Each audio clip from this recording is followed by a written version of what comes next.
Good evening, friends. On behalf of the Managing Committee of the Bengal Obstetrics and Gynecological Society, I would welcome you all to this webinar organized by the Safe Motherhood Subcommittee of BOGS. As you all know that we are in the midst of a pandemic, and to add to it that we are now awaiting another serious event, that is the super cyclone Amphan. I wish that you and your family are safe for the past few days. Now, as you all know, that BOGS is trying its best to help out the frontline warriors in this pandemic. Over the past 2 months during lockdown, we have distributed more than 200 PPE kits to the junior doctors, especially in all the medical colleges. Not only that, we have in the process of distributing around 800 goggles to all the junior doctors plus the seniors in all medical colleges and even in the private sector. We have already distributed around 900 N95 masks to the different doctors in different medical colleges and the hospitals in West Bengal who are working in the front line. Moreover, in future, we are ready to contribute more to our fraternity doctors who are working tirelessly against this pandemic. As you know, that BOGS is primarily an academic body, and every month we organize CMEs.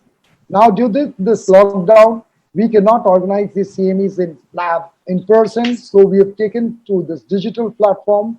This is one such CME which is very interesting. We've got two very eminent speakers, Professor Arup Maji and Dr. Shivanti Goswami, and we've got an elite panel to be moderated by none other than our Joint Secretary, Dr. Bishwajyoti Guha.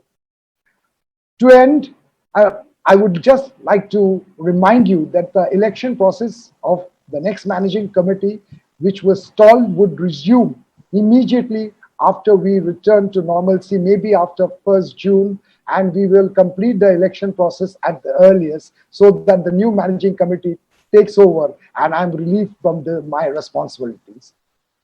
I wish you all good health, stay safe, stay positive. Thank you. Over to Tulika. Thank you, Dibyendu. Thank you, Dibyendu, for your initiative and leadership in these trying times. And because of your leadership, BOGS has been able to do its bit in helping doctors and other healthcare workers in fighting this pandemic. Now, let's move on to the main program now. Today, we have two talks on two interesting topics, as Dibyendu said. One is on placenta accreta spectrum, a nightmare, and one on routine antenatal anti-D prophylaxis in pregnancy. And then we have an interesting panel discussion on critical care in obstetrics. And Dr. Bishwajyoti Guha is the moderator, and he will let you know the elite panelists as we go on through the program. Now, without much ado, I would like to invite Professor Arup Kumar Maji, who will be presenting his talk on placenta accreta spectrum, a nightmare. Sir is the HOD, head of the department in Arjikar Medical College of Obstetrics and Gynecology Department. And I think nobody else is better equipped to handle this talk or the situation of a placenta accreta. Because, sir, because of his vast experience, I'm sure he'll enlighten all of us and the audience as well. So over to you, sir. So you are online and you can start your talk now, sir. Thank you, Bishwajyoti. Thank you, Dibyendu, our president, and thank you, Tulika, our clinical secretary, for giving me such scope for talking on this very important topic regarding the Safe Motherhood program. As you know, India has reduced so much of maternal death during the last 2 decades. And I'm just giving the slide.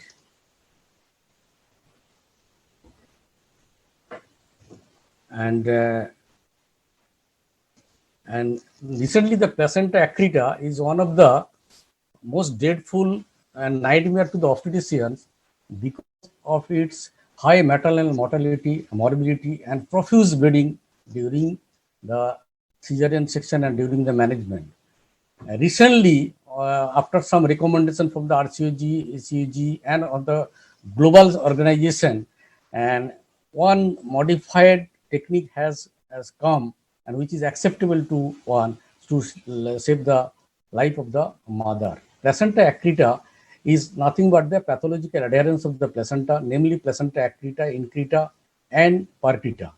All of you know, and associated with significant morbidity and mortality following profuse hemorrhage. And most concern is the remarkable rising frequency. And you'll be surprised to know that in 100 years back, it was 1 in 20,000 only. But in 1980, it was 1 in 2,500, and 2015 in 1 in 731, and more recently it ranges from 1 in 300 to 500.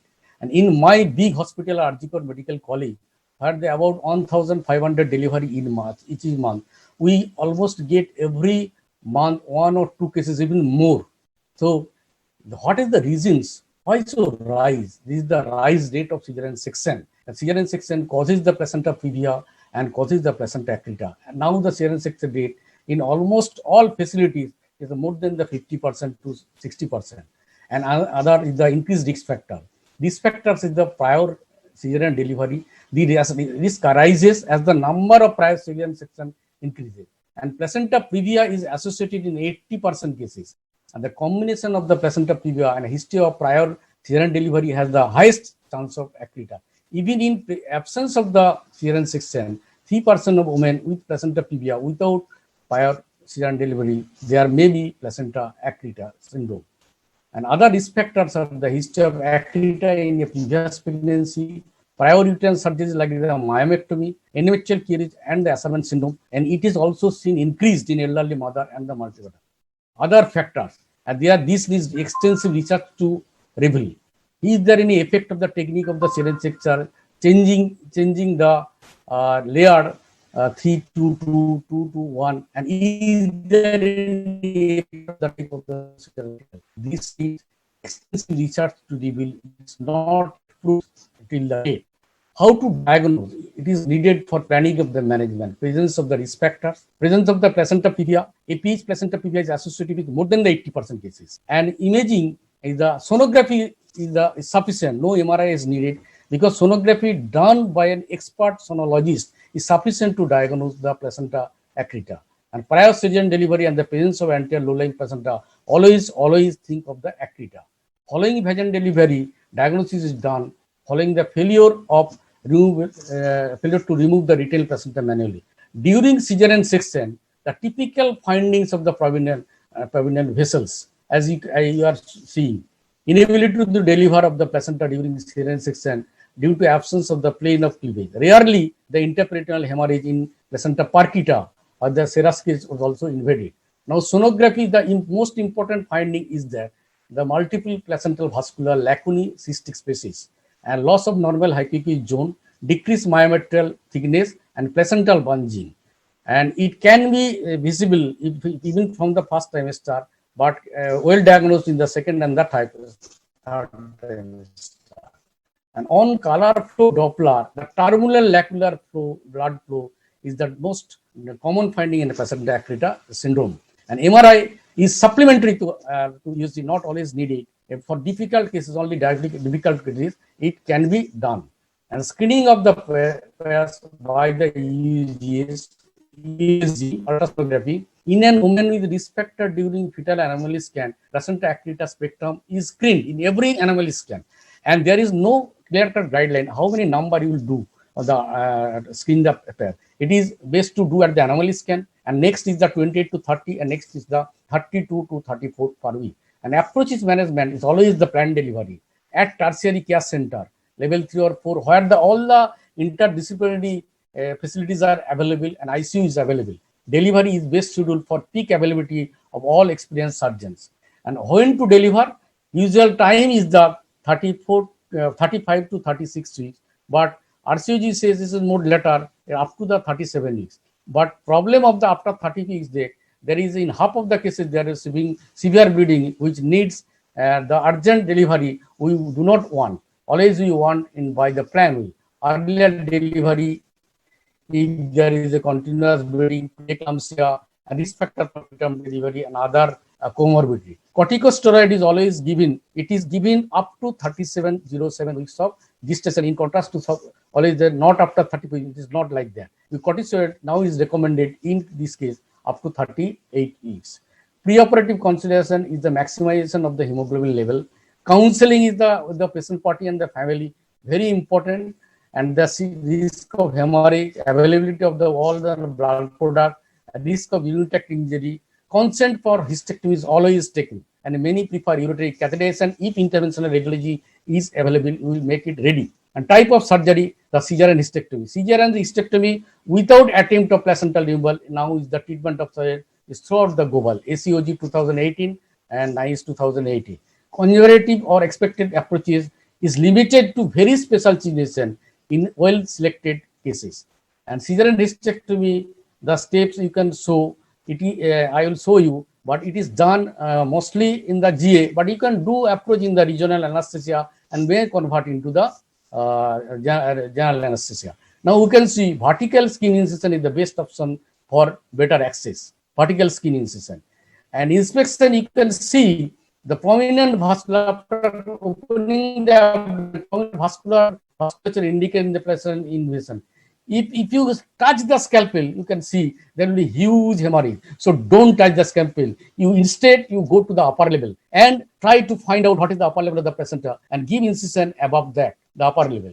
And it is the longitudinal vertical transfundal. This is the typical incision above the attachment of the placenta. And the baby is delivered. If you are the case of 36 weeks pregnancy with placenta previa and post-test pregnancy and the breech presentation, and the baby is delivered from the fundus, and after the delivery the cord is clamped, cut and ligated and deposited inside the uterus, and the uterus is sutured into the suture. And you can see, in contrast to our normal bleeding, there is no such bleeding in the upper uterine segment. We have done many cases, we have seen it. And so then the searching for the internal leg. We do routinely internal ligation, though it is not always recommended, but we do routinely internal ligation.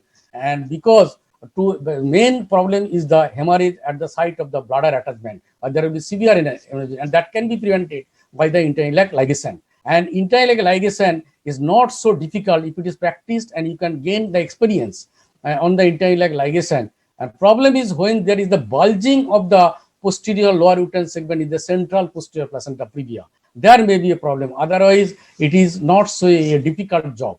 And then the hysterectomy is proceeded. You can see the most difficult process, the bladder dissection, removal of the bladder, the lower uterine segment. You can say in this case, you can see only the serous cord is there. And my co-faculty on the, you know, the Professor Didi Bose, how meticulously he is doing the remove the bladder meticulously and without injuring the bladder, and also the serous cord with the help of the diathermy. And the hysterectomy is done and almost done. And here there may be some bleeding, profuse bleeding. You give the gauze pack at least 5 to 10 minutes and also see the bladder, whether the bladders have been injured or not, by seeing the bladder, and also the looking whether in the catheter there is the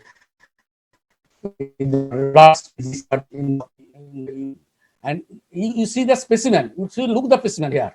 You see the specimen here. Only the serous cord. On dissection of the specimen, there is no myometrium here. So if you do without internal ligation, there is severe hemorrhage.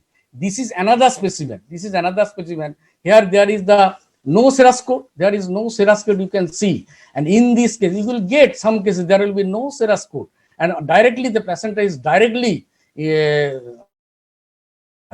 but more towards the placenta. You dissect the placenta and the uterus and proceed for that. And always look for that there may be injury of the bladder, and you always look for that. It may be injured, but you will have to detect it and repair in 2 layers and for a postoperative period for a long time catheterization. For this reason, sometimes the ureteric tent is given, but in our institution there is no general practice of that. An attempt of removal of the placenta is not at all desirable nowadays. In a few years back, we used to do that on the lower uterine segment. Then you try to remove the placenta. but there will be phosphotemedin, patient will be severely hypotensive, and there will be lots of blood and blood clots are given. Ultimately, patient may not be solved. So don't do this type of direct on the fundal incision.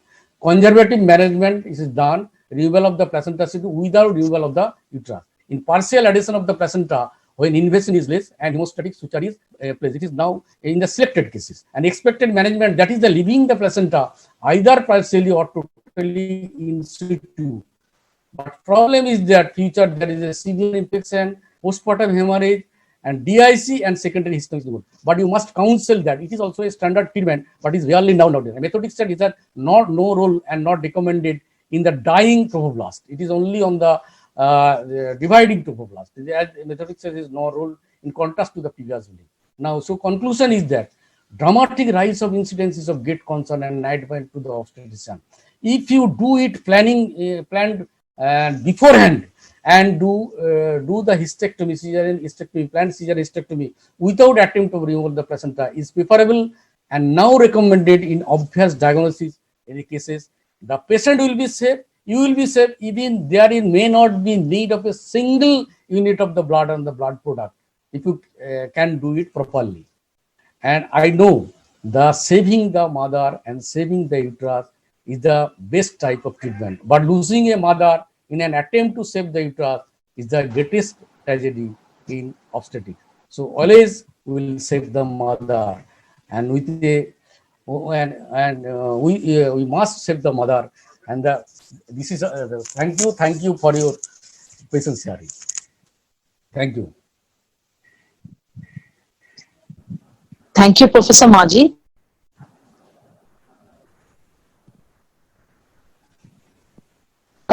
For that very enlightening talk on one of the most dreaded scenarios in modern obstetrics, and your presentation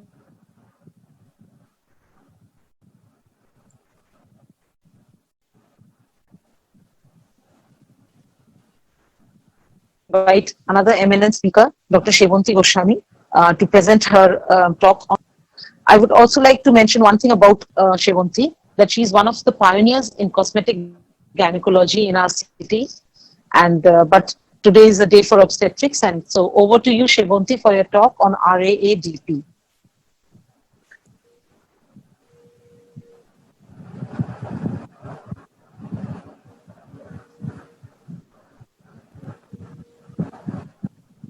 Thank you, Tulika, for the kind introduction. Good evening, ladies and gentlemen. It is the same old story of an Rh negative mother and an Rh positive father harboring a baby, mother still ICT negative, and the twist in the tail is the routine antepartum prophylaxis. We all know that when an Rh negative mother has a Rh positive baby in her womb, there are chances that the antigen, the D antigen, might go to the mother and induce the formation of antibodies in the mother.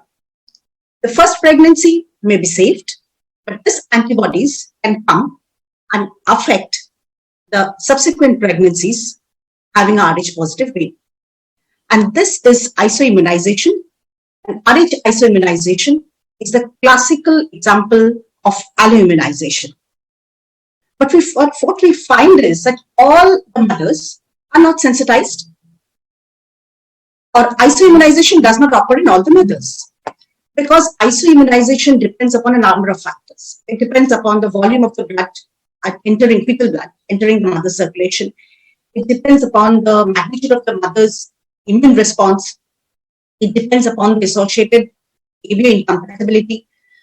But the risk of the sensitization is greatest in first pregnancy, but it is usually the first pregnancy which escapes the infection.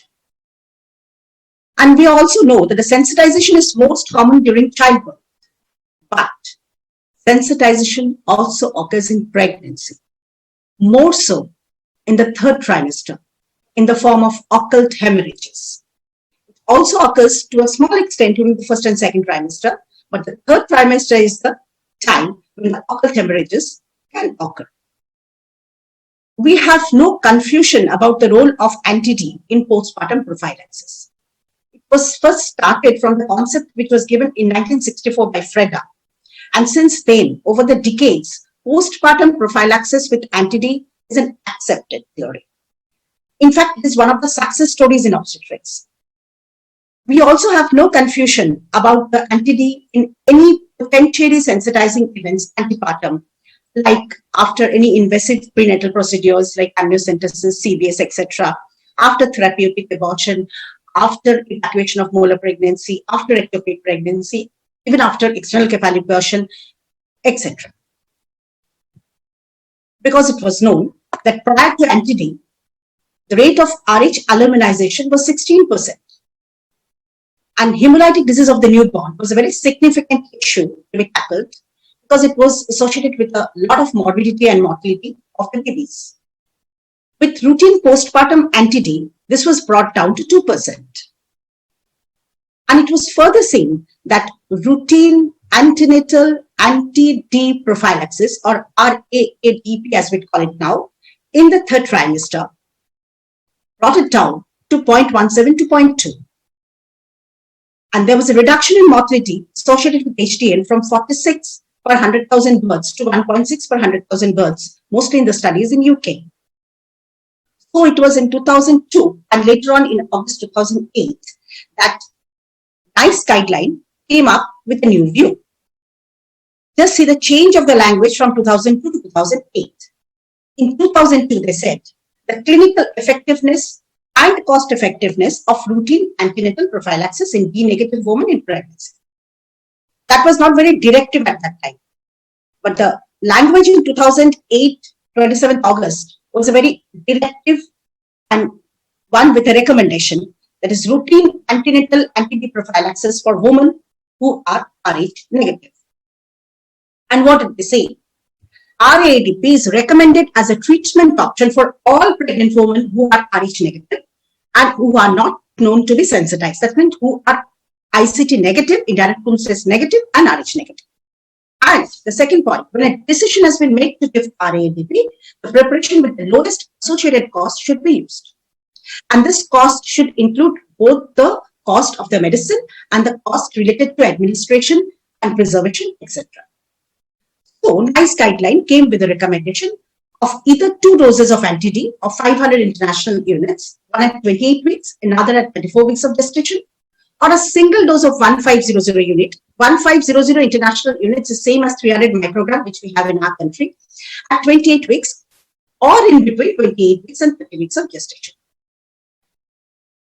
Following the footsteps of the NICE guideline, the British Society, the Transfusion Society, they also formulated a guideline for the same thing. And what did they say? They too echoed the same thought. All D-negative pregnant women who have not been previously sensitized should be offered routine antenatal prophylaxis, again, either with a single dose at 28 weeks or a 2-dose regimen at 28 and 34 weeks.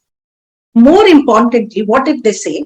Routine, RAADP should be regarded as a separate entity, and this is very important, and administered regardless of and in addition to any anti-D that have been given for a potential sensitizing event.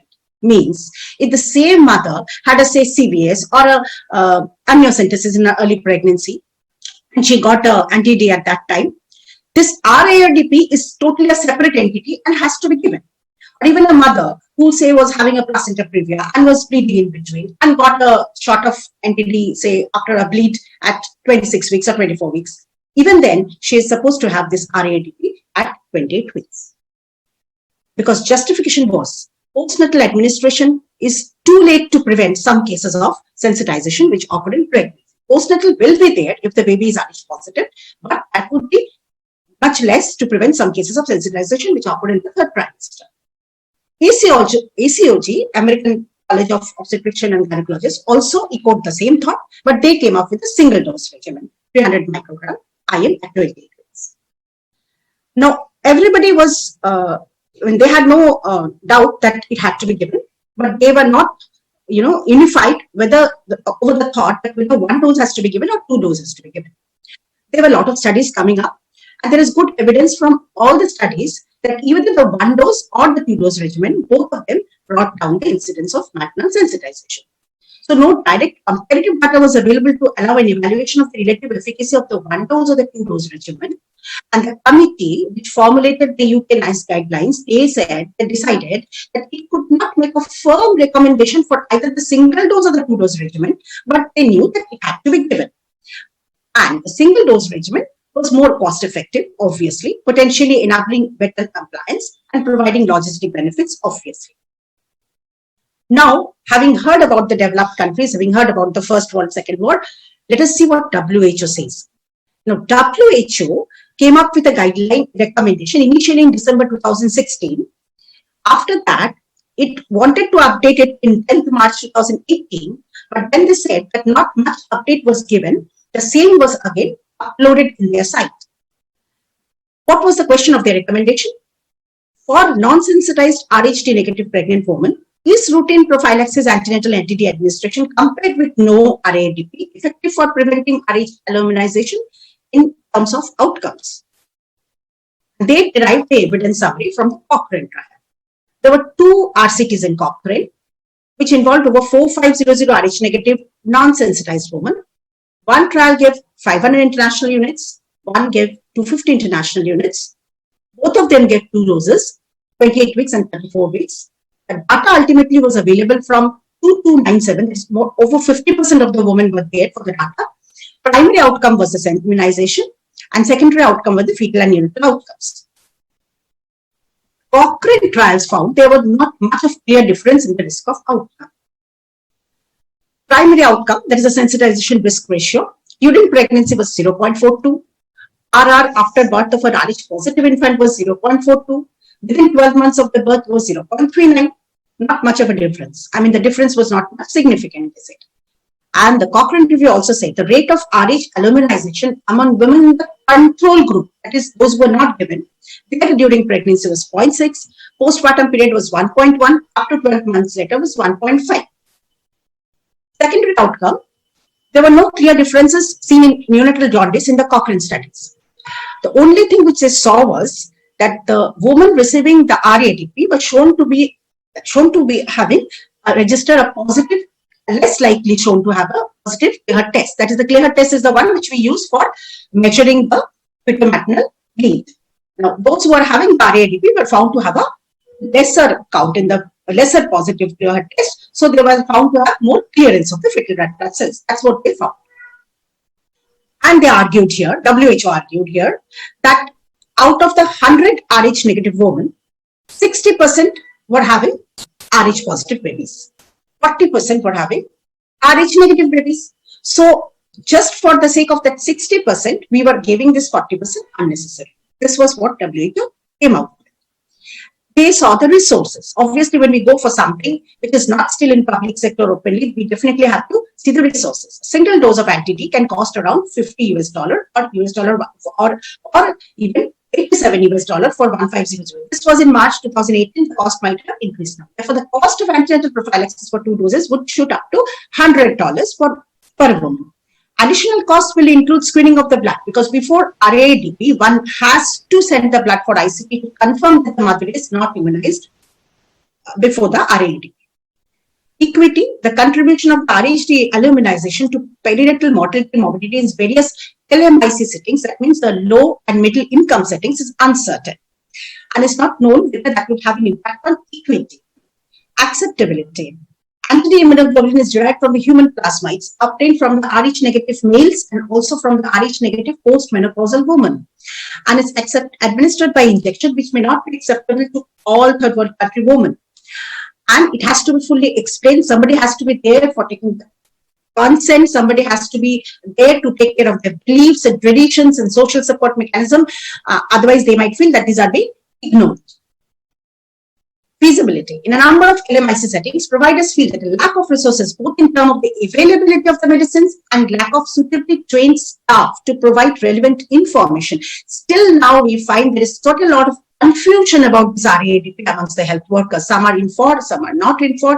And anti-D needs refrigeration at 228 degrees, which may not be feasible in some LMIC settings, in public sector particularly. And research implications, the guidance group identified this priority question related to this recommendation. That what is the prevalence of RH LMinization associated outcomes among pregnant women in LMIC settings? Can cost-effective strategies be developed to manage this in the LMICs and improve equity? Ultimately, WHO recommendation was this. It is not a very firm recommendation, as we can see, because WHO has to look over the third world public sector also.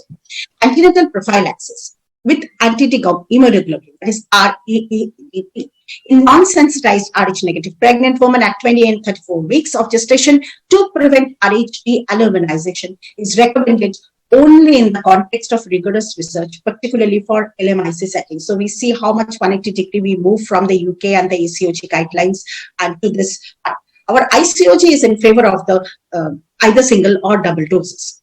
Now, all said and done, what I would like to conclude is with a word from our textbook, which says that whenever in doubt about anti-D, it is always better to give, because even if the woman doesn't need it, it will do no harm if it at all does no benefit. But in the circumstances where anti-D is needed, if we have missed, then we should be ready to face the dire consequences. Thank you very much for a patient hearing. Thank you, Shivanti, for your talk, which I'm sure has clarified many doubts in the minds of our audience and others, our minds also, regarding this very contentious issue to give or not to give. Thank you once again. Now we move on to a panel discussion on critical care in obstetrics, for which I would like to invite Dr. Vishwajyoti Guho, a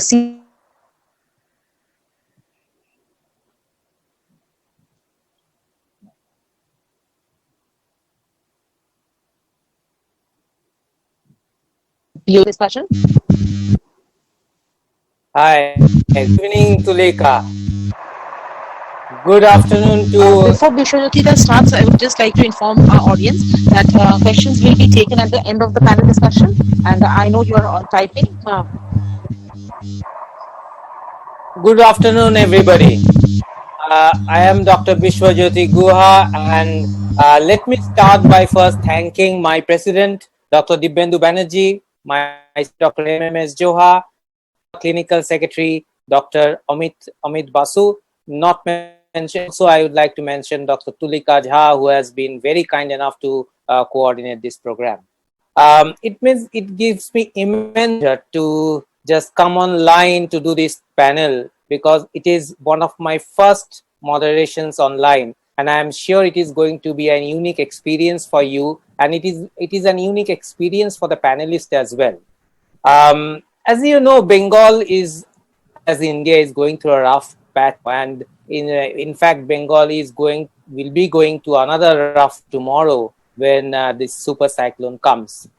But Bengal is known for its, it has got extreme beauties from the Kanchenjunga of Darjeeling to the mangroves of Sundarbans.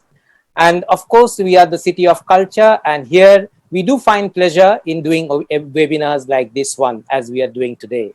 And I welcome you all to this session, which is being organized by the Bengal Obstetrics and Gynecological Society. And let me introduce to my panelists. My panelist today will be Dr. Chayan Bhattacharya. He is a senior divisional medical officer, B.R. Singh Hospital. He is from Department of Anesthesia and Critical Care Unit, and he will be a guest today. And he will be giving us a lot of input regarding the queries that we have in critical care. I would like to invite Dr. Mandira Dasgupta. She is a professor and head of the Department of Obstetrics and Gynecology of Purulia Medical College, West Bengal, which is a quasi unit, and we would like to have many inputs from her too. Dr. Sujata Datta is one of very nice colleagues to work with, and a consultant obstetrician and gynecologist of Fortis Hospital, and we also have got Sushmita Chattopadhyay. She is consultant obstetrician and gynecologist at Medica Super Specialty Hospital, Mukul. She is also a fellow representative of the International Representative Committee of RCOG. She is a managing committee member of the Obstetrics and Gynecological Society. She is a chairperson of the same society and also an honorary treasurer of ISOBARB Kolkata chapter, and the clinical examiner of MRCOG Part 3. And we have the youngest of us is Dr. Sharmistha Gang. Is a very young colleague of us, an RMO cum clinical tutor, a frontline warrior in this COVID epidemic. And she is now currently in NRS Medical College of Kolkata and a special interest in endoscopy, vaginal surgery, and pregnancy. So that is the panelists that we have today. All are esteemed, all are quite renowned practitioners of Kolkata and very knowledgeable persons. So we would like to move on to our panel. So can I just ask our panelist, Dr. Sharmistha, what about the epidemiology and incident critical care? Do you have any idea about it?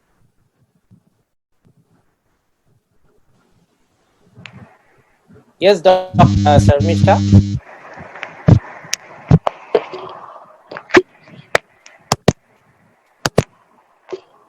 Sharmistha, we can't hear you. Can we move on to hello Sharmistha, we can't hear you. Can we move on to our next panelist? His audio is not working. You can okay. Please remove the headphone. Please remove the headphone. So, epidemiology of a critical care obstetric patient. It's a very small but a unique cohort of patients. They are relatively young, and so they have few pre-existing comorbidities. The main problems with the obstetric illnesses which treated in ICU or need critical care input is the preeclampsia, HELP, postpartum hemorrhage, amniotic fluid embolism, peripartum cardiomyopathy, and amniotic fluid, and of course acute fear of pregnancy. There are certain non-obstetric illness that we will need to talk about also, such as thromboembolism, influenza, ARDS, cardiac sepsis, and influenza-like illness. And of course, there is changing pregnancy patterns, as we know that mothers are getting pregnant later on in life. So maternal age is an important factor. Obesity is one factor. Previous cesarean sections, as Dr. Arup Maji has just mentioned, that it is one of the main causes of placenta. People are becoming pregnant after organ transplants, and I'm sure that Dr. Sujata has got many of these kind of patients who do. Am I audible? Hello. Yes, you are audible. I will just go to you in a minute. So, maternal obesity, cesarean section, transplants, and of course chronic diseases, and the incidence of critically ill pregnant patient getting admitted in the ICU is still very low, from 0.29 to 1.5%. But when a obstetric patient gets admitted in the critical care unit, it is we obstetricians we get a bit shaky. I'm sure with all of you, I myself get a bit shaky, and I'm sure it's the same with all of you. So there are certain unique physiological changes in pregnancy. Can I go back to Sharmistha? What is you're audible now? So can you please tell me about the cardiovascular changes in pregnancy? Okay. Hope I am audible now.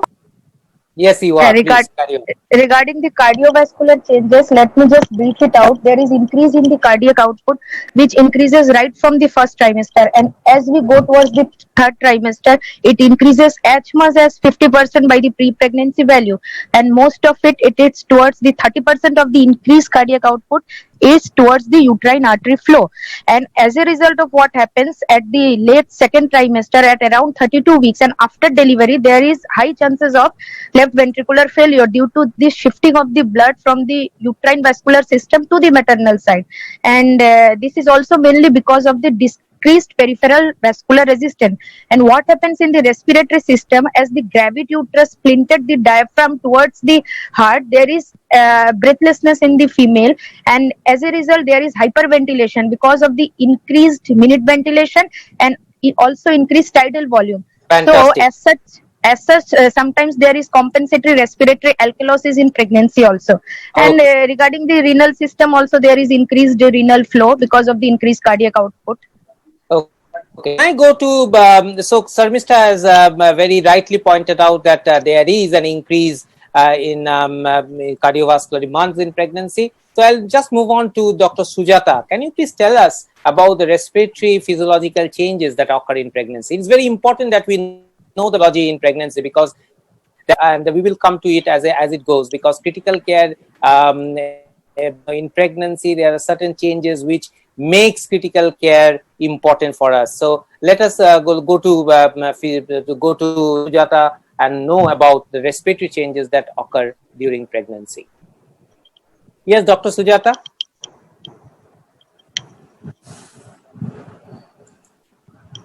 Hi, Dr. Sujata. So can I Hi, move I've on to hi? just Yeah, unmuted yeah. myself. Sorry. Yeah, Okay. because of the Okay, please. gravid uterus and the physiological changes of pregnancy, there are certain changes that happen in the respiratory system of the pregnant mother, and the pulmonary vascular resistance and the plasma colloidal pressure falls. The residual volume falls, and so does the functional residual capacity. The tidal volume increases, the minute ventilation increases, and there can be compensated respiratory alkalosis. Fantastic. So can I ask Dr. Mita now, what are the renal physiological changes? These are all very important. We just want, these are prelude to the things to come. So can Sujata please tell us, Sushmita, sorry, can Sushmita please tell us about the renal logical changes? Right. There is increased renal vascular flow. There is increased Fantastic. glomerular filtration rate. We all know. So the women tend to go to toilet from the beginning of the pregnancy a lot anyway, and there is a renal system dilatation. And what about the hematological changes, Dr. Mandira? Dr. Mandira Das Gupta, please. Thank you, Dr. Vishwajyoti Ghosh. So, in the hematological system, the system is a main thing is there is a hemodilution because of the increase in the plasma volume, and coagulation factors they are increased. So there is a hypercoagulable state. So the factors which are increased are factor 1, 2, 7, 8, 9, and 13. Sorry, 12. And we also have an increase in the plasminogen activator inhibitor activities.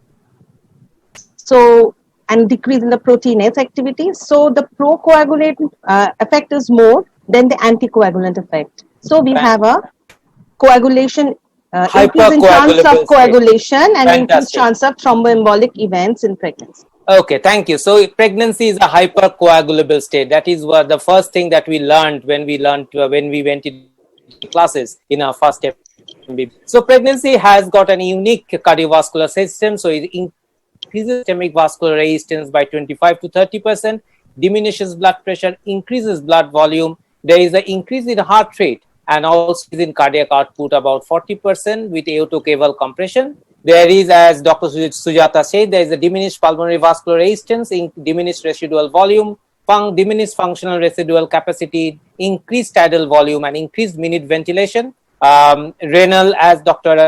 Sushmita said, there is a plasma flow and increased glomerular filtration rate. And as Dr. Mandira, that pregnancy is a hypercoagulable condition. So let us move on to more interesting things. So this is a 32-year-old primary gravidus. She is 34 weeks pregnant. She is a fantastic young lady, has a uncomplicated antenatal. And let me just tell you, these are all live cases. So these are all patients whom we have attended. So these are not made up patients, these are actual patients. So uncomplicated antenatal till now. She attended the emergency room with sudden onset of shortness of, okay. And one of my colleagues attended her. I'm sure he's listening at the middle of the night. On blood pressure in the emergency room was checked as 190 by 120 millimeter of mercury. Her oxygen saturation was 92%. She had a 1+ edema in her legs, and she had basal crepes in her lungs. And the only report that she had was an ultrasound done 4 weeks back, which showed a normal growth and like a volume at 20 weeks. Now, what next? Now, she has come to you. She's feeling sudden onset shortness of breath. Her BP is oxygen saturation is not as you would like it to be. So, what would you do next? So, can I go to Dr. Sushmita, please? Right. What next? Yes. The diagnosis here is obviously severe preeclampsia, and she's probably going on to pulmonary edema since the lungs are full of fluid. We do not forget that we need help, and if it is in the middle of the night, we get as many help as possible. Secure IV access with a large bore cannula. Because these patients tend to... Can I just interrupt you, Sushmita? Will it be 2 IV access or will it be 1 IV access? Well, initial 1, then if manageable, then 2. Okay. I would do 2 probably, yeah. Okay. Start giving her oxygen, and I would give her loading dose of Maxalt then and there in the emergency before transferring her to ITU. I'll contact my colleagues in ITU and send off bloods for investigations like full blood count, clotting, LFT, creatinine, and then go on to stabilizing the patient with an idea to deliver. Fantastic. So you say Sushmita has brought out an important point here, communicating with your colleagues. So she rightly mentioned that I'll talk to my ITU colleagues. And one of the things that has occurred in everybody's practice, I am sure that when accidents or mishaps do happen, one of the things that come out is communication error. So here Dr. Sushmita is right that whenever you are transferring a patient to an intensive therapeutic unit, intensive ITU or an intensive care unit, you must have a chat with your intensivist and mention what you are facing, what you actually want from him. Otherwise, it is very difficult for the intensivist to manage this patient. So IV oxygen by facial mask to ITU. She has done all the bloods. Well, steroids, yes or no. USG, not probably at this point, but later on perhaps. So how do we monitor this patient? Can I go to Dr. Choyon? He is a person today. He is an intensivist, and he's going to tell us about how do we monitor this patient. Thank you for your questions. Basically, whenever we are getting this type of patients in our ITU setups, so first thing comes in the mind is the ABC, airway, breathing, and the circulation. So already when I am taking over from the taking handover from the person from the obstetrics wards, we already have known that the patients have received this such and such medications.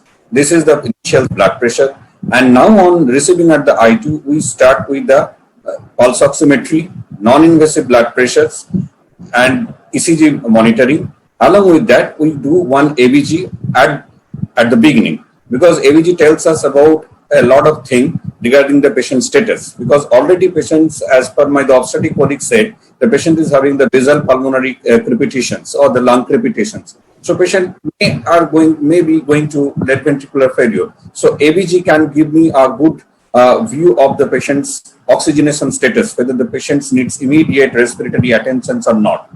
So along with that, we sometimes, when this becomes critical, so initially till now the patient's data you have said to me, so my first choices will be the pulse oximetry, non-invasive blood pressure, urine output, that means catheterizing the patients, and the electrocardiography will be my first choices. Okay, so Dr. Choyon, you have got a patient whom you can manage without investing. What are the methods of invasive monitoring that you do in an ITU setting, and what about capnometry? Would you like this patient to be on a capnometry? Yes, sir, but not at this.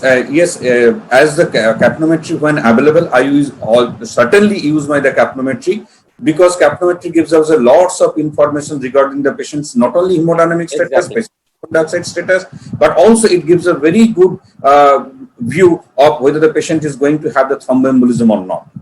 And case of monitoring, when you are giving some intravenous infusions of antihypertensive drugs and the magnesiums, arterial invasive blood, that is the IAP, that is the or arterial blood pressure monitoring, that gives us a very good sense that the patient is, yes. No, not IABP, that is arterial blood pressure, sir. Okay. Not IABP. IABP is intra-aortic balloon pump, not IABP. Okay. Is IABP, invasive arterial blood pressure monitoring system. That gives a bit-to-bit variation. That gives so much of information regarding the patient's cardiovascular status. Thank you. Thank you, Dr. Charan. So now this case has now gone into ITU. So while in ITU, the patient started to having severe dyspnea. Now she is becoming very dyspneic. Her oxygen saturation is falling rapidly. There was a decision by the intensivist to intubate and the mechanical ventilation.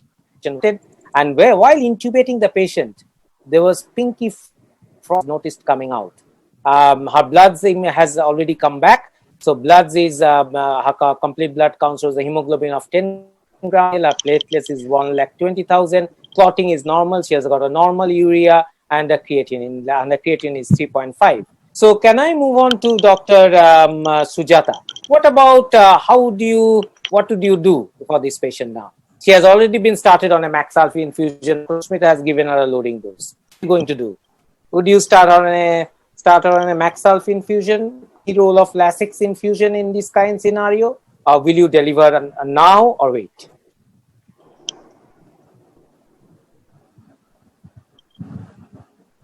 I can't hear you. I think you have to unmute your mic. Yes, please. Sorry.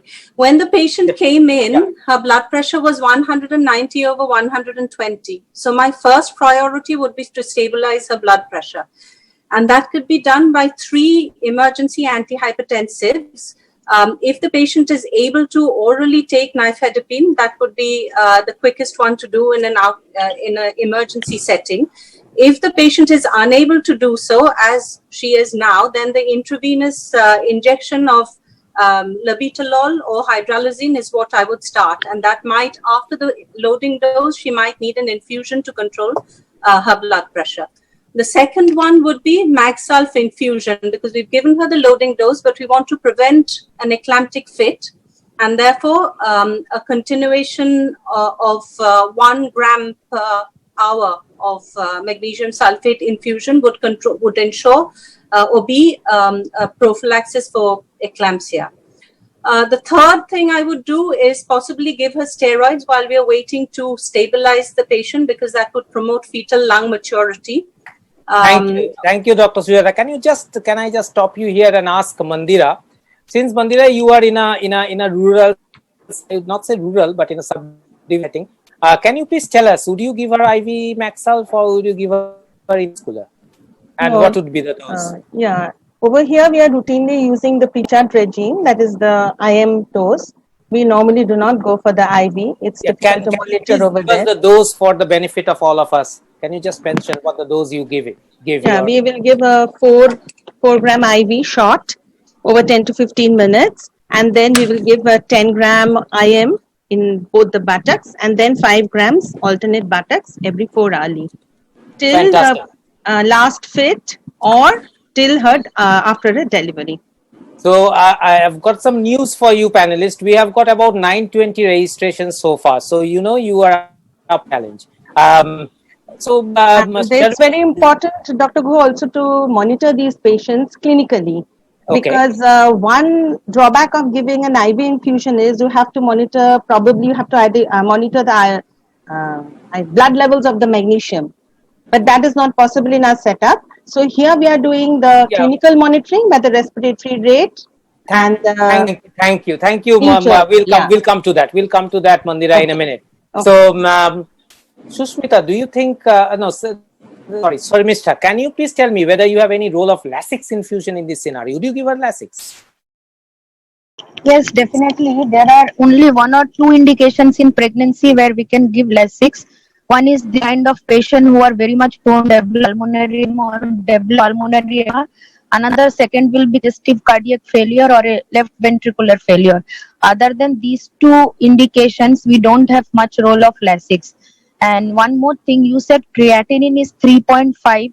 So I would like to monitor magnesium specially, because whenever the creatinine is more than 1, we have to see magnesium before we give the continuous or the maintenance dose. Excellent, Dr. Shormista. Can I ask Dr. Will you, now you are there, each patient is under you have first seen the patient. Now, what do you think? her now, or shall you wait or see things to get better? Dr. Susmita. All right, okay. If the blood pressure is under control and the patient is more or less under control, I would deliver, because she's already 34 weeks, nothing else to gain. But there are a few conditions. And Dr. Sujata has already given us steroids, so you're okay, isn't it? Yeah, I think in this particular case, we should go on to thinking about delivery. Okay. So, what are the indications of delivery? Inability to control blood pressure. So, if you cannot control the blood pressure, you need to deliver this lady. There is a rapidly deteriorating maternal biochemistry and blood parameters, eclampsia or other crisis, maternal symptoms such as severe headache or epigastric pain, and of course, if there is any evidence of fetal distress or fetal compromise. So, these are the main indications of delivery when you encounter this kind of patients. So, the decision was taken to deliver her. It was an eventful delivery. Babe was transferred to NICU and put on CPAP. Mother was again transferred to ICU. Now, how will you, Dr. Chayan, can I ask you, how are you going to monitor her post-delivery? Does things become a bit easier for you? Dr. Chayan. Thank you, sir. Thank you, sir. So, basically, I want to have one few differences of opinion here, because patient is having creatinine of 3.5 before the delivery, and patient is having severe hypertension. So Lasix in the setting of renal failure or the chronic kidney disease, Lasix itself is injurious to kidney. So it would be a very prudent decision to give Lasix in these patients. To prevent left ventricular failure due to the hypertension, we have to think something other than that. And regarding the post-operative, monitoring, we have got lots of choices. As the patient is already intubated and we are going for the this thing, general anesthesia, and the patient is now shifted back to ITU. Again, we are going with the pulse oximetry, invasive blood pressure monitoring, ECG, urine output measurement. Along with that, we have to go for the ABG. And regarding, as the patient is having renal failure, and I will always prefer in my ITU. Let me just interrupt you, Dr. Chan. So you did an ABG just after the patient came to you in the ITU, and you are going to do an ABG just after the patient has delivered. Is there any reason for that? Yes, we by protocol we used to do ABG every 6 hours. But why? Because in that cases, or specifically, patient is receiving IV magnesium therapy or IM magnesium therapy along with the creatinine level of 3.5. I want to see the patient's level of acidosis and the patient's level of ionic magnesium in her blood, so that I can intervene at the earliest to prevent the magnesium toxicity in this patient. Okay, so Dr. Chayan, you are going to measure the serum magnesium level. Dr. Susmita, I am sure that you are working in a tertiary care hospital, so you do manage patients like that in the ITU. Do you normally, would you like to measure a serum magnesium level? Normally we don't. If the kidney has shown features of failure, then probably we have to, but otherwise we don't. Dr. Sujata, what would you do? Would you monitor a serum level? I think if the patient's creatinine is normal, then we measure the tendon reflexes, the respiratory rate, and the urine output. That's what Dr. Mandira says. So these are the three things: DTR. Monitoring. But if the patient's creatinine is high, as in this case, then it is important to monitor the magnesium levels, because you're worried about magnesium toxicity. So can we come to a consensus that in these cases, normally we do not need to monitor serum levels if the creatinine level is normal, but because in this scenario where a creatinine level is raised and there is a chance of kidney injury, we would like to monitor a serum magnesium level. Is that a kind of a consensus? Can we have a consensus like that? Dr. Chayan, are you okay with that? Yes. For that reason, I am raising my hand. So Lasix infusion, Dr. Chayan, when are you going to stop this one? Okay. Lasix are here. Lasix we are giving to unload the lung, or we want to reduce the preload and the afterload of the heart. So if the failure comes to normal, or the failure is controlled and the blood pressure has come below systolic blood pressure below 160 and the diastolic below 100, we can stop the Lasix infusion. So you will be guided by clinical aspects. So if you think that the left ventricle here has become, have disappeared and patient has improved Not clinically. only, not, Yes. sir, not only clinically, sir, not only clinically, in And our ICU, biochemically. Yeah. no, not only clinically and biochemically, in our ICU, routinely we checks the dynamic fluid status. That is the cardiac output by simply four-chamber view of the heart or the inferior vena cava. That is the respiratory variation of the IVC. Respiratory variation of inferior vena cava. If it is more than 50% respiratory variable, that means the patient is having normal fluid status. So when we are satisfied with this non-invasive dynamic fluid status monitoring, we can jolly well stop the Lasix infusion. Okay. And Dr. Show me about the antihypertensive, what to do?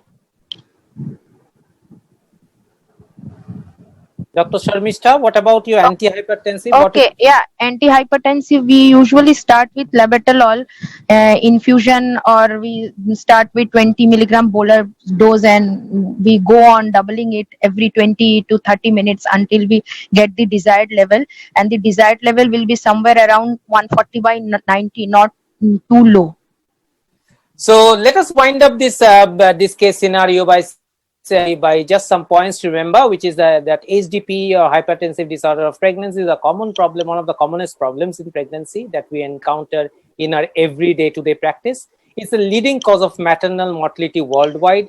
It's a heterogeneous multi-system endothelial disorder that we have come to know. Delivery is the only key to treat for the treatment of preeclamptic currents is high with early onset disease, and significantly at a higher risk of developing cardiovascular, renal disease, and stroke later in life. So this was a case about hypertensive disorder of pregnancy. But there is another case which is a very interesting one, which I want to bring forward in front of you. And so, my esteemed panelists, can I just present this case to you? It's a primey. She is 32 years old. She has an elective done for maternal request. She develops a temperature of about 102 degrees Fahrenheit with tachypnea and shortness of breath. Her pulse is 137 per minute. Her blood is almost unrecorded, 80/70, with oliguria of having a urine output of 30 mils in the last 4 hours. Patient is alert but very irritable. Now, what would you like to do? Can I put this question to Dr. Sujata, please? This is a patient who's developed postpartum sepsis. Temperature. Postpartum infection, possibly heading towards sepsis. And primarily, we need to start 3 things when we are suspecting sepsis. Give her oxygen, give her antibiotics, and give her fluids. And if we can do the antibiotics and the fluids within 1 hour, then we know that there's a mortality benefit, and obviously the oxygen goes in straight away. We also need to send investigations to see what's happening, why she's got a temperature. So we would need to send a full blood count, CRP, possibly procalcitonin, send blood cultures, do a chest x-ray, urine culture, looking for a source of infection. And we would have to check her lactate level, because that's a very good indicator as to what's happening with the tissue, hyperperfusion or hypertension, to decide whether she goes into ITU or not. Okay. Dr. Sharmishta, will you transfer, Dr. Mandira, will you transfer this patient to ITU? Dr. Mandira, please. Yes, definitely. I'm going to transfer the patient to ITU because she is rapidly deteriorating. We can see that. And she is hypotensive. And there are certain criteria. There is this quick SOFA criteria by which we can rapidly evaluate this patient and then send her to the ITU, because when we have 2 points which are positive, that is a score of more than equal to 2, then she is a candidate for going to the ITU. Now in this quick SOFA score, we have 3 criteria. One is systolic blood pressure. So if it is less than 90, the score is 1. Respiratory rate more than 25 breaths per minute, again the score is 1. And if there is altered mental function, then the patient is not alert, then their score is 1. So if any of the 2 is positive, then we will transfer this patient to ITU. And in this patient, we can see that she is having tachypnea and her BP is also falling. So she is a candidate for the ITU admission.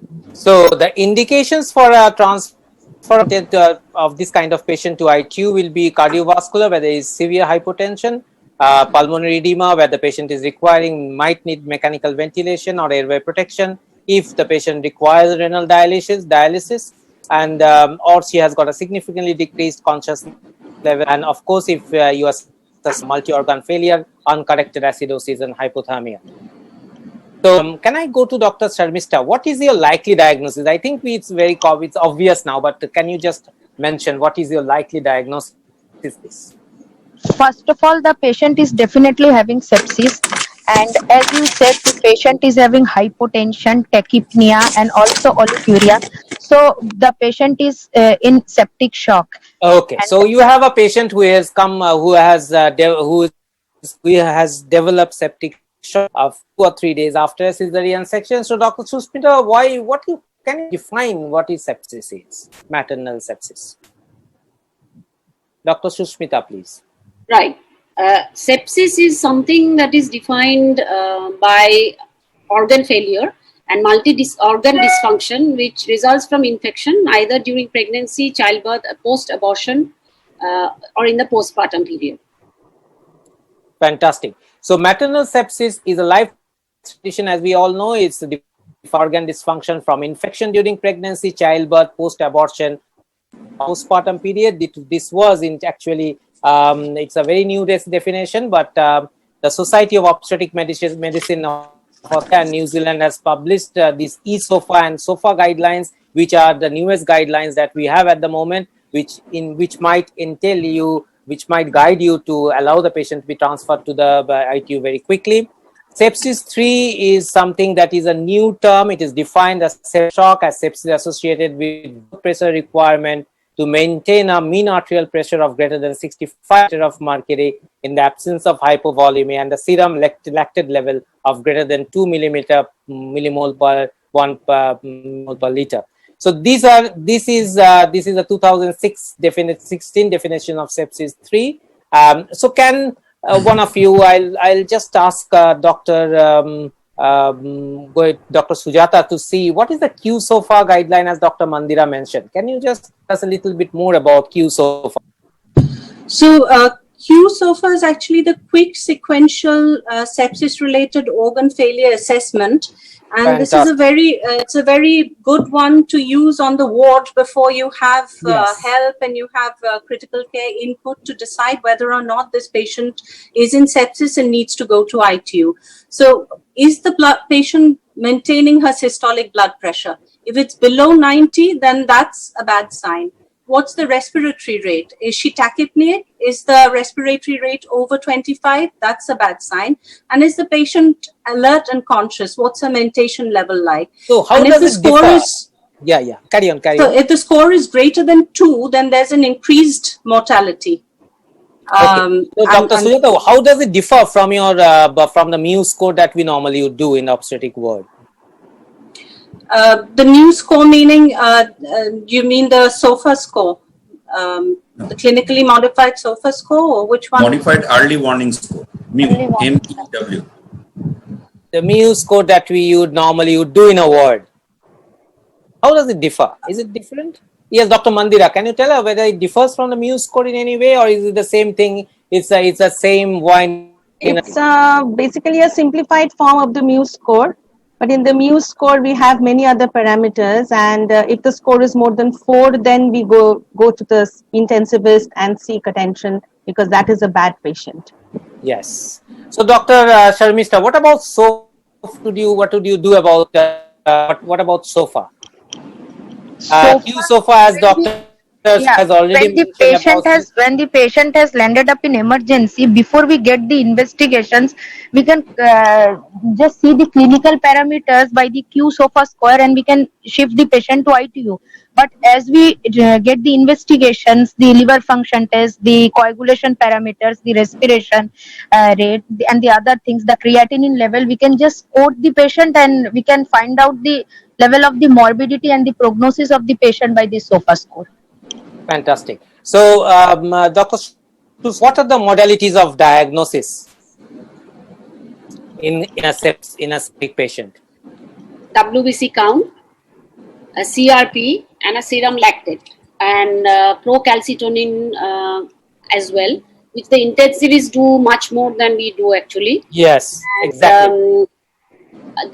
We also go by blood culture, but blood culture takes a bit of time, and sometimes doesn't show up any or throw up any clues as to what the organism is. So we start with antibiotics, fluids, and antibiotics, as Sujata had mentioned, within 1 hour of diagnosis of sepsis, which gives good results. Fantastic. And can I ask Dr. Choyon, what about this matrix associated laser desorption ionization score using a TOF or a mass spectrometer? Is it anything that we do here, or just So something these are basically newer modalities. These are newer modalities are coming. These will help you to identify the exact bacteria or the bacterial resistance type by this type of test. These are basically PCR against. They will identify the bacterial gene, and where is the gene knockout is there, and they will match with the knockout criteria of his previous progeny of this bacteria, and they can definitely tell this bacteria with this type of resistance and sensitivity to this type of antibiotics. But these are not still today. Okay, can I go to Dr. Mandira because she has raised her hand? Yes, you want to add something, Dr. Mandira? Yes, this is a case of sepsis, but in this COVID era, wouldn't it be pertinent to rule out a viral infection also by doing chest X-ray, HRCT? These are cases from pre-COVID days. We have purposefully not discussing COVID today because there's of COVID-related information up, and I did not want to really overtax your brain. So, so yes, of course, it is one of the modalities of diagnosis. So, what will be the management? Initial management, Dr. Smith? Fluids. Well, the main modality here is to recognize early, treat with fluids, start antibiotics within 1 hour, and give her oxygen, and involve your other colleagues. Like she's already in ITU, so she's probably already under a critical care specialist. We involve the microbiologists and look for a source. We have to look for a source exactly where the infection has come from. So it's managed basically on two main lines: resuscitation and source control. Now, what about these bundles of care that we talk about in sepsis? Dr. Sarmishta, can you just elaborate on this a bit? This is something regarding the management of a patient who has landed up with sepsis.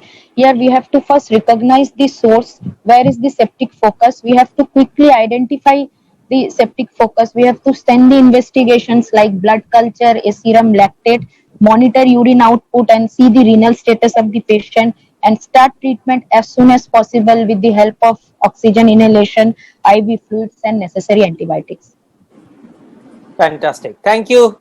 So this is bundles of care is early recognition, monitoring cultures, urine output, blood lactate level, treatment initiated oxygen fluids, antibiotics, and of course a multidisciplinary involvement, as Dr. Sushmita rightly mentioned, that we have to involve others as well from different specialties.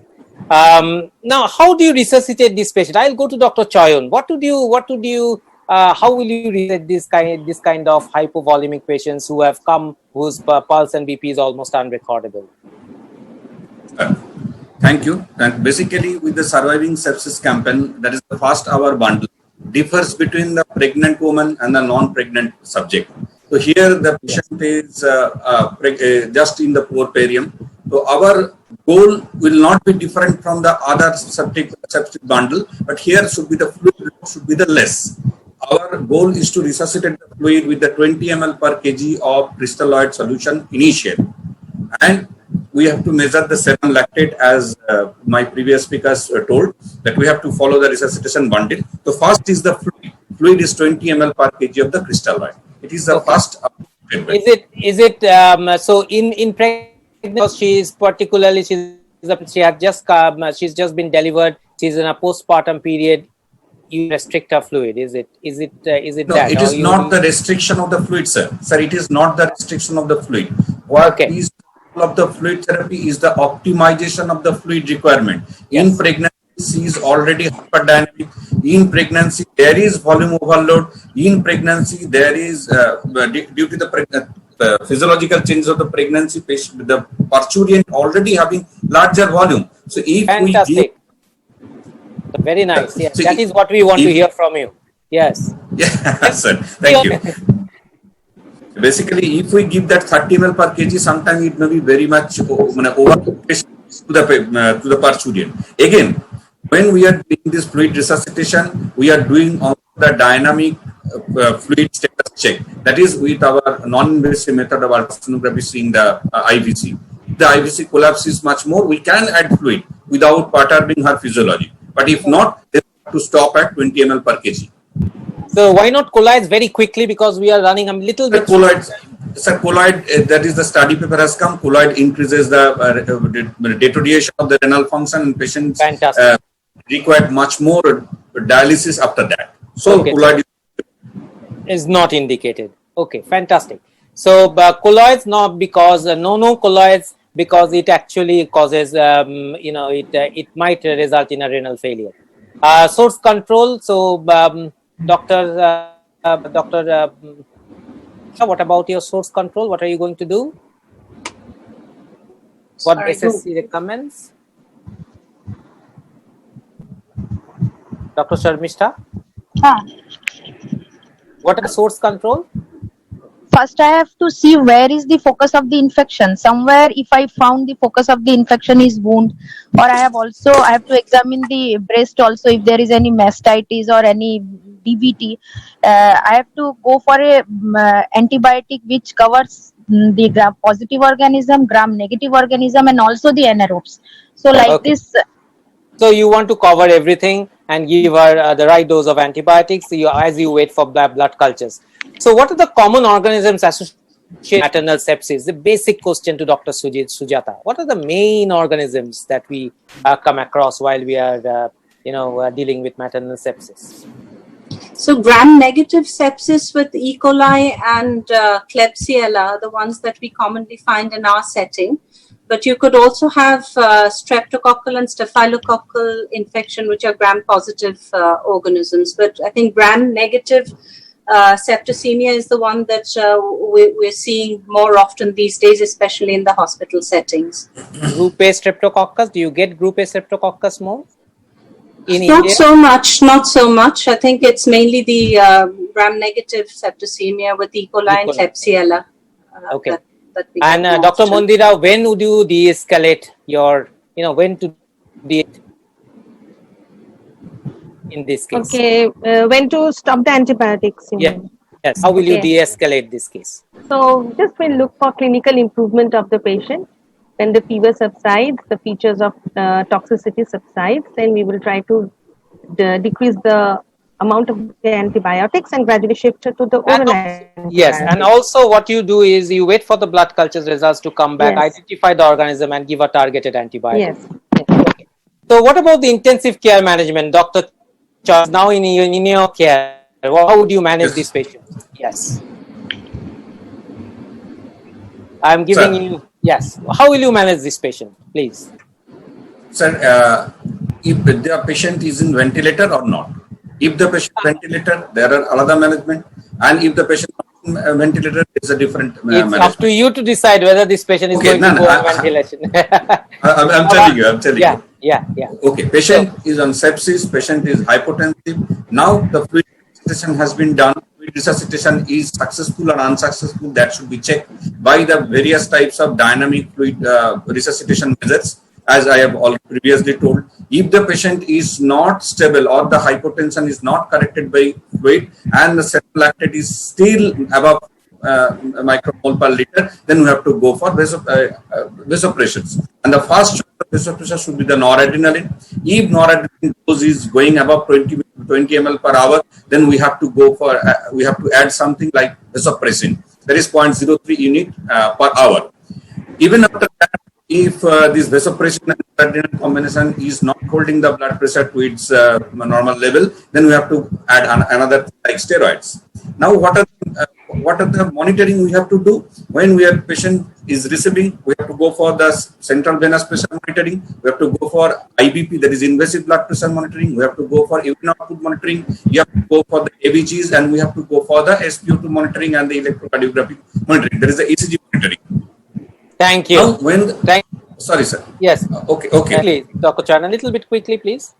Oh, sorry. If the patient is ventilator, we have to go for this VAP prevention bundle. And in every septic patients, when we are entering into the ICU, we have to ask our sisters or our colleague that aim first hug beats. That I can tell you later on. Thank you. First hug beats. Thank you. So intensive care management mainly basically about glycemic control, whether to give steroids or not. You may monitor the oxygen saturations, whereas vasopressor if required. Nevloximendin is a new one which has come into the market. I'm not sure. Dr. Chan will be able to tell us whether it's available here or not. Intravenous immunoglobulin, and of course, if the patient is not improving, then put her on extra oxygenation. Yes. So these are the main intensive care management in a septic patient. So now this patient has responded well to fluid resuscitation, but continues to have fever. We can see some pus draining out from the wound side, and Dr. Mandira has requested an ultrasound, and it shows fluid in the abdomen with distended bowels. She thought there might be something else, so she had requested scan which showed gossypoma on the report. So what are you going to do, Dr. Mandira? Your diagnosis is very easy right now. Yeah, we have to take her up for laparotomy with blood in hand, and of course we have to call our surgeon friends, because most probably she might be needing some gut operation. And then we will remove the foreign body upon entering the abdomen. We'll give her a proper abdominal lavage, remove the foreign body, leave her drain, and close her up and keep her on antibiotics. So Dr. Sujata, would you always involve a surgeon in this kind of cases? Let us come to legal part. I would generally prefer to have a surgeon, because you don't know how much adhesion there's going to be. All the tissues are very friable, and it's always good to have two senior people. Two heads are better than one. So it's good if you have somebody to help you. Of course, your back, isn't it?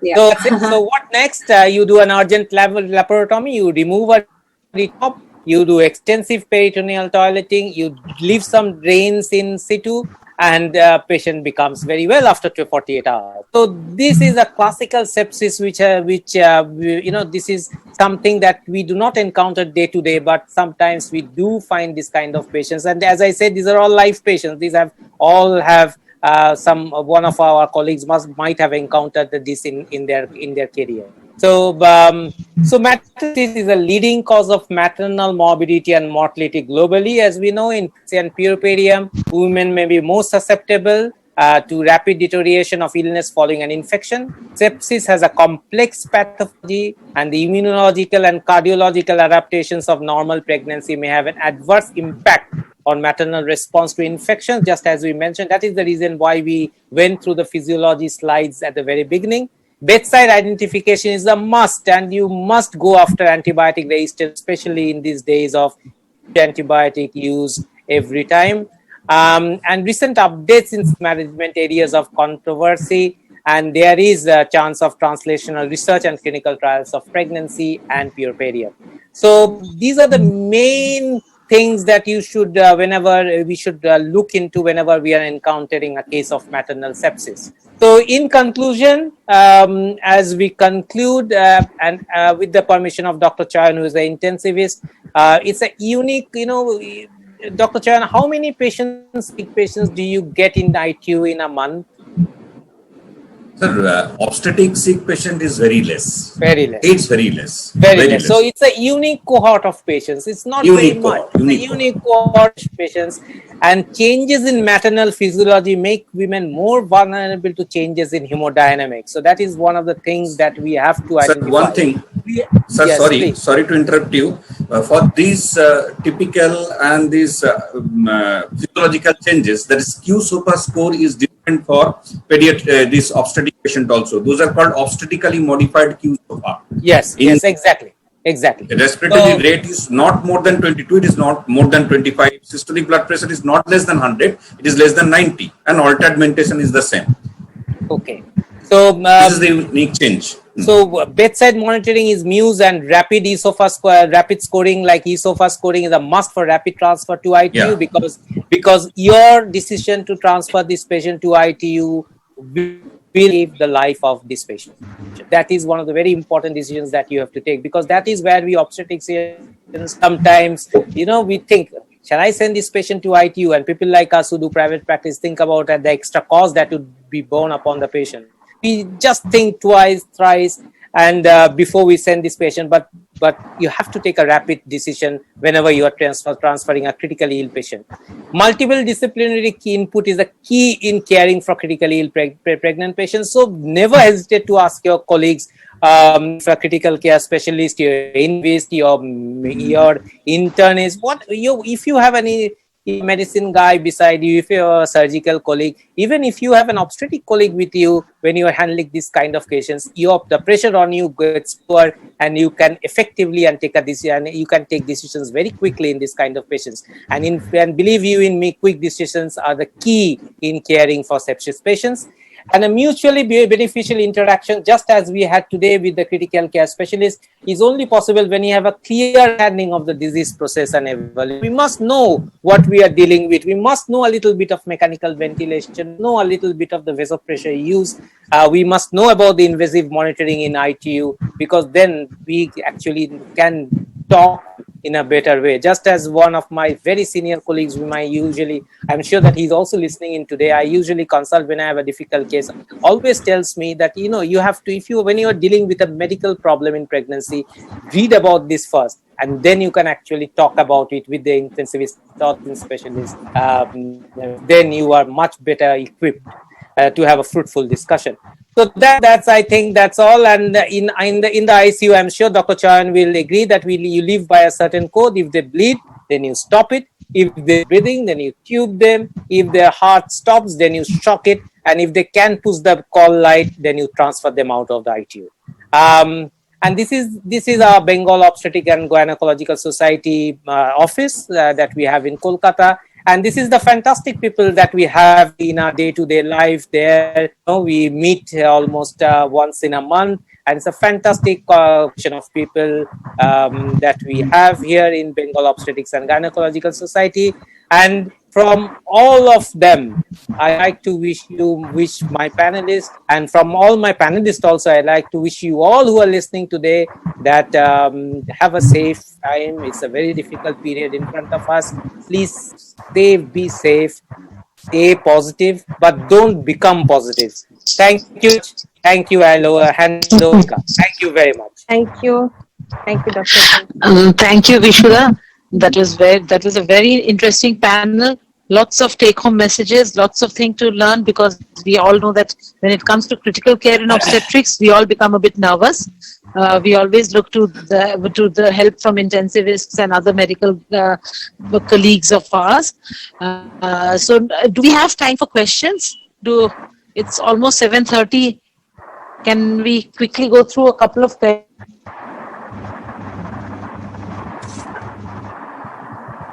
questions? I'll just two questions for Professor Maji on his topic. Sir.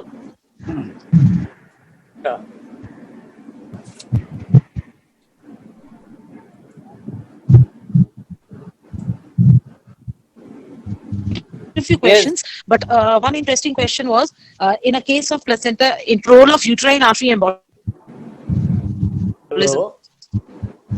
I will. Yes, sir. Question for you, Dr. Arupaji. I think is what Dr. Tulika wants to know is the role of uterine artery embolization. Uterine artery embolization is now the recommended method when it is available. If do it, uterine artery embolization, in my presentation I have also said the internalization is a good option, and it is recommended both by the RCOG and the NICE guideline if it is available. Because the main problem is this type of cesarean section and hysterectomy is the bleeding when you remove the bladder, when you separate the bladder from the uterus. So that will decrease the and after hysterectomy, that is important. And this is one question. Any other question? Okay. Tulika? I think there is a question from Nigeria. Is it a classical? I have seen the question from Nigeria. Is it classical cesarean section? In fact, I have clearly described. You will have to give a vertical incision over the level of the placenta, above the level, much above the level of the placenta, and even in the transfundal. When you will be comfortable to remove the baby, but don't touch the placenta. That is our aim to deliver the baby. Better to give the vertical skin incision. Give the vertical skin incision so that you can approach above the fundus. This is it.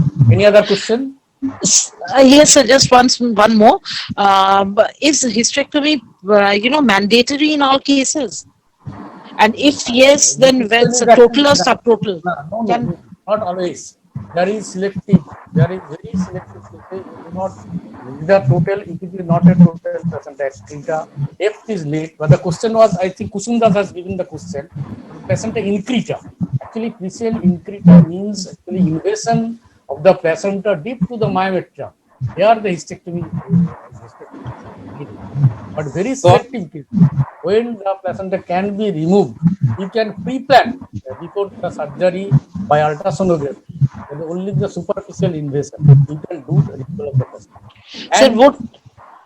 So would an MRI help in planning pre-operatively? Would it be more helpful than an ultrasonography and MRI? No. There is ultrasound is enough. The good ultrasound and the good ultrasonography is enough for diagnosis of the placenta accreta spectrum. And MRI only needed when there is a difficult cases like placenta tibia, and so the depth of the invasion sometimes in the myometrium, the depth of the difficult cases. MRI is not routine. In contrast to the previous belief, our trust was that the MRI is more, but not that. Anything? I think there is a question. Any other question? Hello? Question from Shomishna. Yes. Sir, I would now like to ask a couple of questions to Shevonti.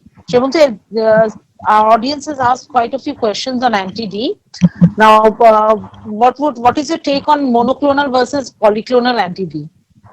Okay. Now, polyclonal, as we know, it's from a number of lines of clones of cells, and monoclonal is from a single clone of cells, as the name, as is obvious from the name. As is obvious from the name, and that is why monoclonal are more specific clinically.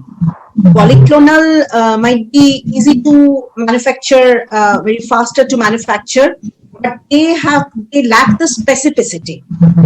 Particularly when an antibody looks like a Y and it has got the binding to the epitopes at the end of the Y, the limbs of the Y. The polyclonals do not have the specificity of binding. The monoclonal is more specificity, and monoclonal are more being used in the clinical settings. Polyclonal have got more role in the diagnostic settings and in the lab settings. Okay. Another question was, what does the ICOG suggest? A single dose or a double dose? ICOG is not very specific. ICOG says it can be single or double. But I would say if you can give double, why not double? Because the half-life of RH is about 16 to 24 days. So if you can give a double dose at 28 and 34, why not? And if money is not an issue, if cost is not an issue, exactly. Now, another question was, how late in pregnancy can RAADP be given? It can be given at 34 weeks. Supposedly, if somebody has missed it at 28 weeks or 29 weeks and the patient comes to you at 32, 34 weeks, definitely you can give it. See, one thing about RH antibody is very clear that it will do no harm even if it does no good, isn't it so? This is something which we have been studying since our undergraduate days. Yeah, that's true. That's true. Okay, thank you, Shivanti. Vishwanath, there were also a few questions from the audience for for critical care in obstetrics. So, a few people would like to know that whether Maxalf needs to be given for pulmonary, can be given in patients with pulmonary edema. Yes. Can I redirect it to Dr. Choyon, please? Dr. Choyon, would you And give magnesium sulfate in case of pulmonary edema? and No, Dr. if Chan, it is a another thing, labetalol also. Yeah, Would you throw some light about use of magnesium labetalol sulfate in and pulmonary edema. labetalol Yeah. in patients okay. with So pulmonary edema? So when pulmonary edema has already been ensued and we are not thinking about the convulsions and everything, and our primary goal is to control the blood pressure. So and side by side we have to control the convulsions also. So magnesium will not do any harm during left ventricular failure or the heart failure, because magnesium is a vasodilator, reduce the afterload, and by the side it will reduce the arrhythmogenic potentials of failing heart, because it is the treatment of choice in torsade pointes. And by the way, and another side, good effect of that, it reduces the it increases the seizure threshold, so patient will not have the eclamptic seizure along with this left ventricular failure.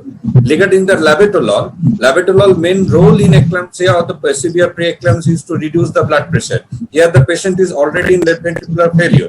So it was been previously thought that beta blocker will worsen the heart failure, but nowadays it has been seen that beta blocker rather improves the heart failure sometime. But along with that, we have to go for the vasodilators plus the diuretic when possible. Thank you, Dr. Choyan. And what about fluids? What would be the ideal fluid? That which can be transfused in one day or 24 hours. What should be the rate of fluid infusion? That was another question. So, just to clarify, Okay, ma'am, in eclampsia, in an eclampsia and a pre-eclampsia patient, they are already volume contracted. Their third place volume or the interstitial volume is high, but intravascular volume is low. So we have to replenish the intravascular volume. By the side, we have to think about the high amount of the interstitial. So our fluid therapy will be guided by only the central venous pressure monitoring and your IVC diameter monitoring, urine output monitoring, and the passive leg raise test monitoring. These are the all dynamic parameters of the fluid status of a patient. very good. Thank you so much. Thank you, ma'am. Can we just wrap it up? Any last points from any of the panelists or speakers? Interrupt? Yeah, we should. Can I just interrupt? Our very, our honorary secretary to be, Prasad has asked a question. Can we answer that? Hello? Yes, sure, absolutely. So he has asked about the target BP that we need to maintain on IV and oral labetalol. So Sujata, can I go to Sujata and ask her, what will your target BP be on IV labetalol to convert to oral labetalol? So his specific question, Dr. Ramprasad, their specific question is, what is the target BP for IV labetalol as well as target BP by oral? Dr. Sujata, are you there? Sorry. Anything between 140 and 150 systolic, and diastolics around 90 to 95. Okay. We don't want it too low suddenly because of the worry about watershed infarct. So you have to keep it at a level where tissue perfusion will be maintained without causing, the problems. Thank you, Dr. Sujata. Yes, I'll hand over to Tulika. Yeah.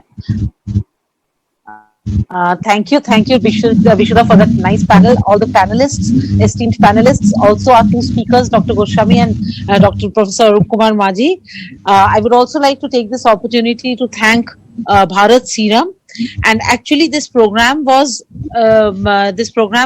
under one of their themes. The initiative taken by them about bridging Bharat in this pandemic. They are trying to bring all parts of the country together through such webinars and such educational programs. And they have named the initiative Bridging Bharat. So thank you, Bharat Serums, for this wonderful initiative and for this help in organizing this program. And I would also like the crew members who have made the the logistic part of the webinar successful. So thank you, everybody. So thank you, log off. And we had more than 1050 participants in this webinar. Dipendu, it's 1116. Excellent. More than It's 1100. we had participants from foreign countries and abroad, like Philippines, Mauritius, Nigeria, and from all over the place. I know I should have mentioned the name of the people who had asked the question, but then this connection was not so good, so I couldn't see all the names. So maybe this is the way forward in Can we future. have a This is the way forward in future. Yeah. Absolutely. And before leaving, I think it's high five time. So I would request all the speakers and panelists and moderators and our president Dibenduda, let's give a high five, all of us, to each other and to the audience. Okay. Thank you very much, Sulika. Thank you. Virtual high five. Everybody stay safe. Okay. Good job by the Safe Motherhood Committee. Very good job done. Thank you. Very. Thank you.